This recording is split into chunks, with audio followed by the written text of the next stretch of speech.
ఇంట్లో పేరెంట్స్ అంటారు ఈ జనరేషన్కి పేషెన్స్ లేదు అని. కాలేజ్లో టీచర్స్ అంటారు స్టూడెంట్స్కి కాన్సన్ట్రేషన్ తగ్గిపోతుంది అని. అలాగే ఆఫీస్లో మేనేజర్స్ అంటారు జెన్జీ ఎంప్లాయీస్ చాలా క్వశ్చన్స్ అడుగుతున్నారు అని. మరి జెన్జీ ఏమంటుందో తెలుసా? మమ్మల్ని ఎవరూ అర్థం చేసుకోవడం లేదు అని. అసలు నిజం ఏంటి? జెన్జీ అంటే ఎవరు? వాళ్ళని మనం ఎందుకు అర్థం చేసుకోవాలి? జెన్జీది తప్ప లేక వాళ్ళని మనం చూసే పర్స్పెక్టివ్ తప్ప? ఈ వీడియో పూర్తయ్యేలోపు మీరు జెన్జీని ఒక కొత్త కోణంలో చూడబోతున్నారు. హలో అండి, నమస్తే, welcome to make your life beautiful.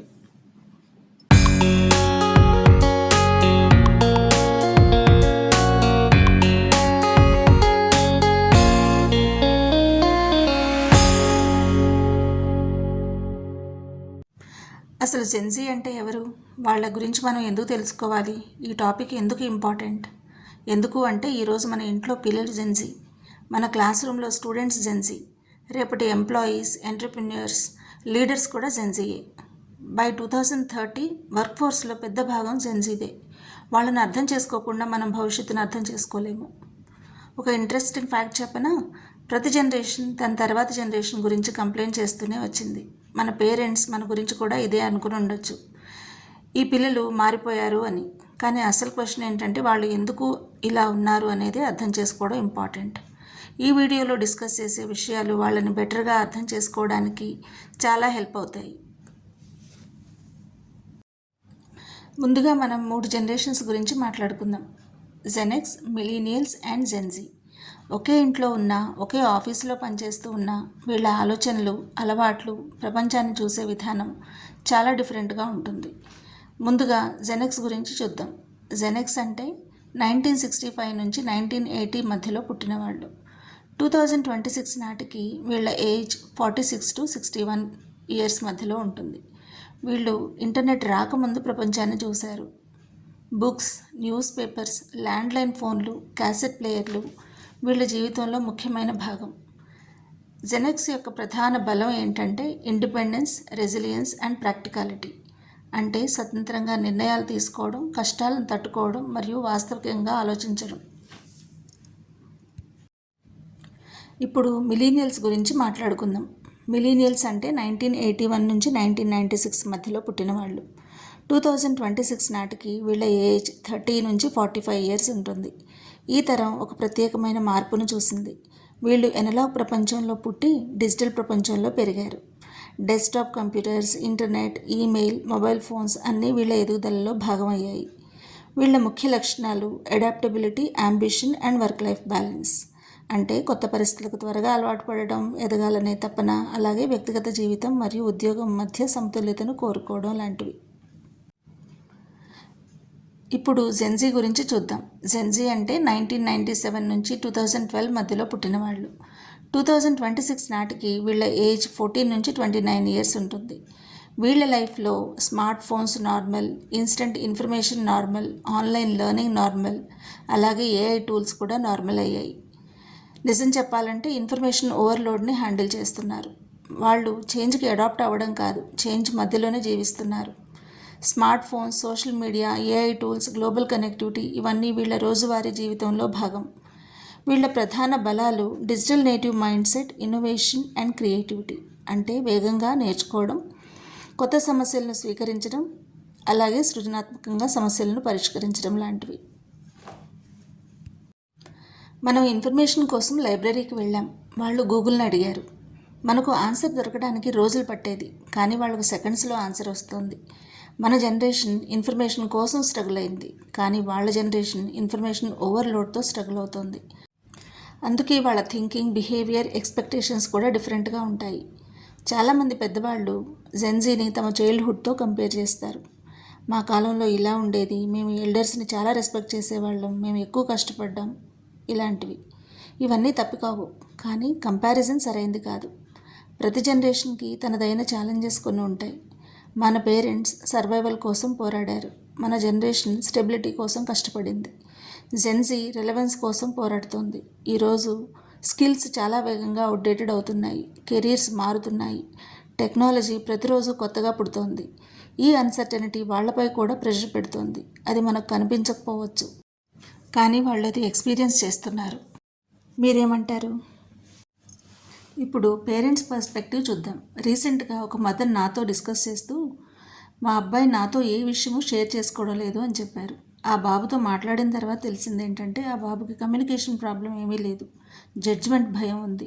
తాను చెప్పే ప్రతి విషయం అడ్వైజ్గా మారుతోంది, ప్రతి మిస్టేక్ లెక్చర్గా మారుతోంది, ప్రతి కన్సర్న్ క్రిటిసిజం అవుతోంది. కాబట్టి అతను షేర్ చేయడం మానేశాడు. చాలామంది పేరెంట్స్ తెలియకుండానే ఇదే మిస్టేక్ చేస్తున్నారు.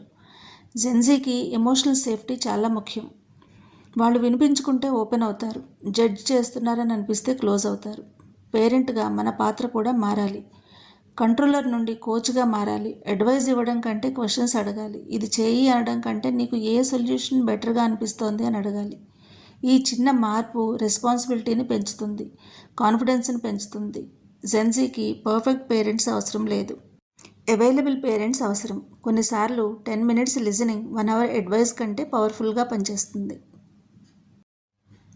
ఇకపోతే టీచింగ్ విషయానికి వస్తే క్లాస్ రూమ్లో కూడా ఇదే విషయం వర్తిస్తుంది. ఈరోజు స్టూడెంట్స్కి ఇన్ఫర్మేషన్ కొరత లేదు. యూట్యూబ్ ఉంది, ఏఐ టూల్స్ ఉన్నాయి, ఆన్లైన్ కోర్సెస్ కూడా ఉన్నాయి. ఇన్ఫర్మేషన్ చాలా ఉంది. కాబట్టి టీచింగ్ అంటే కేవలం ఇన్ఫర్మేషన్ డెలివరీ కాదు, టీచర్ రోల్ కూడా మారుతుంది. టీచర్ ఇప్పుడు నాలెడ్జ్ సోర్స్ మాత్రమే కాదు, లెర్నింగ్ ఫెసిలిటేటర్. స్టూడెంట్ ఒక కాన్సెప్ట్ నేర్చుకోవాలంటే ముందు ఒక ప్రశ్నకు ఆన్సర్ కావాలి. ఇది నేర్చుకోవడం వల్ల నాకు ఉపయోగం ఏంటి అని. ఇంజనీరింగ్ సబ్జెక్ట్ అయినా, మ్యాథమెటిక్స్ అయినా, ప్రోగ్రామింగ్ అయినా వాళ్ళు ప్రాక్టికల్ రెలవెన్స్ చూస్తే వెంటనే ఎంగేజ్ అవుతారు. అందుకే కంటెంట్ మాత్రమే టీచ్ చేయకండి, కాంటెక్స్ట్ కూడా టీచ్ చేయండి. ఫార్ములా మాత్రమే చెప్పకండి, పర్పస్ కూడా ఎక్స్ప్లెయిన్ చేయండి. స్టూడెంట్స్ లెసన్స్ మర్చిపోవచ్చు, కానీ మీనింగ్ఫుల్ ఎక్స్పీరియన్స్ని చాలా కాలం గుర్తుంచుకుంటారు. ఇప్పుడు వర్క్ ప్లేస్లో జెన్జీ గురించి చూద్దాము. కొంతమంది మేనేజర్స్ ఇలా అంటారు, జెన్జీ చాలా క్వశ్చన్స్ అడుగుతారు అని. కానీ అది నెగిటివ్ కాదు కదా. వాళ్ళు అథారిటీని ఛాలెంజ్ చేయడం లేదు, క్లారిటీని కోరుకుంటున్నారు. ఎందుకు చేస్తున్నాం, దీని పర్పస్ ఏంటి అని తెలుసుకోవాలనుకుంటున్నారు. పర్పస్ అర్థమైతే వాళ్ళు వాళ్ళ ఎక్స్ట్రాడినరీ పెర్ఫార్మెన్స్ కూడా ఇస్తారు. ఇంకో కామన్ కంప్లైంట్ ఏంటంటే వాళ్ళు త్వరగా ప్రమోషన్స్ కావాలని కోరుకుంటారు అని. ఇది కూడా వాళ్ళు పెరిగిన ఎన్వైర్న్మెంట్ ఇన్ఫ్లుయెన్సే. 20 years ఏజ్లోనే మిలీనియర్స్ అయిన ఎంటర్ప్రెన్యూర్ స్టోరీస్ చూశారు. సోషల్ మీడియాలో ఓవర్ నైట్ సక్సెస్ స్టోరీస్ కూడా చూస్తున్నారు. అందుకే వాళ్ళ ఎక్స్పెక్టేషన్స్ కూడా వేగంగా ఉంటాయి. లీడర్షిప్ ఎక్స్పర్ట్ సైమన్ సినిక్ చెప్పినట్లు జెన్జీ లాయల్టీ చూపించడం లేదు అని అనుకోవడం తప్పు. వాళ్ళు చిన్నప్పటి నుంచి లే offs, company down sizing, better pay కోసం ఫ్రీక్వెంట్ జాబ్ చేంజెస్ చూశారు. కాబట్టి ట్రస్ట్ ఎర్న్ చేసిన లీడర్స్ని మాత్రమే వాళ్ళు ఫాలో అవుతారు. అందుకే మేనేజర్స్ అథెంటిసిటీ, ట్రాన్స్పరెన్సీ ఇంకా పర్పస్తో లీడ్ చేయాలి. జెన్జీకి ఆర్డర్స్ కంటే ఆనెస్ట్ కాన్వర్జేషన్స్, రెగ్యులర్ ఫీడ్బ్యాక్ ఇంకా జెన్యూన్ కేర్ ఎక్కువ కనెక్ట్ అవుతాయి. ఇంకో ముఖ్య విషయం ఏంటంటే జెన్జీలో ఎంపతీని పెంచడం. ఇది చాలా ఇంపార్టెంట్. చాలామంది జెన్జీ సెల్ఫ్ సెంటర్డ్గా ఉంటారని అంటారు, కానీ సోషల్ మీడియా ఎకోసిస్టమ్ కూడా దీనికి ఒక కారణం. అల్గారిథమ్స్ వాళ్ళకు నచ్చిన కంటెంట్ మాత్రమే చూపిస్తాయి. Everything becomes personalized. క్రమంగా ఇతరుల పర్స్పెక్టివ్ అర్థం చేసుకునే అవకాశాలు తగ్గిపోతాయి. ఎంపతి లెక్చర్స్ ద్వారా రాదు కదా, ఎక్స్పీరియన్స్ ద్వారా వస్తుంది. పేరెంట్స్, టీచర్స్, మేనేజర్స్గా మనం ఆపర్చునిటీస్ క్రియేట్ చేయాలి. కమ్యూనిటీ సర్వీస్లో పాల్గొనమని ఎంకరేజ్ చేయాలి. టీమ్ యాక్టివిటీస్ ఇవ్వాలి, వాలంటీరింగ్ చేయించాలి. డిఫరెంట్ బ్యాక్గ్రౌండ్స్కి చెందిన వ్యక్తుల గురించి వినేలాగా చేయాలి.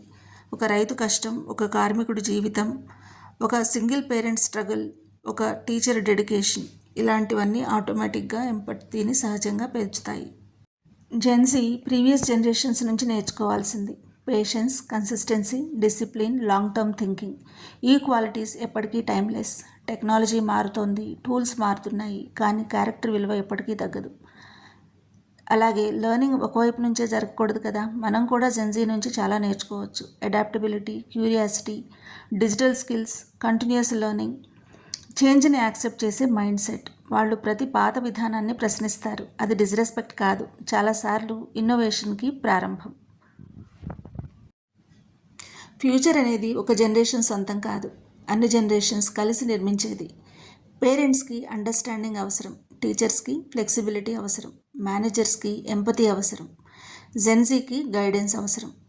జనరేషన్ గ్యాప్ని టెక్నాలజీ తగ్గించదు కదా, అండర్స్టాండింగ్ తగ్గిస్తుంది. Every generation wants to be understood before it is judged. మరి జెన్జీ కూడా అందుకు మినహాయింపు కాదు కదా.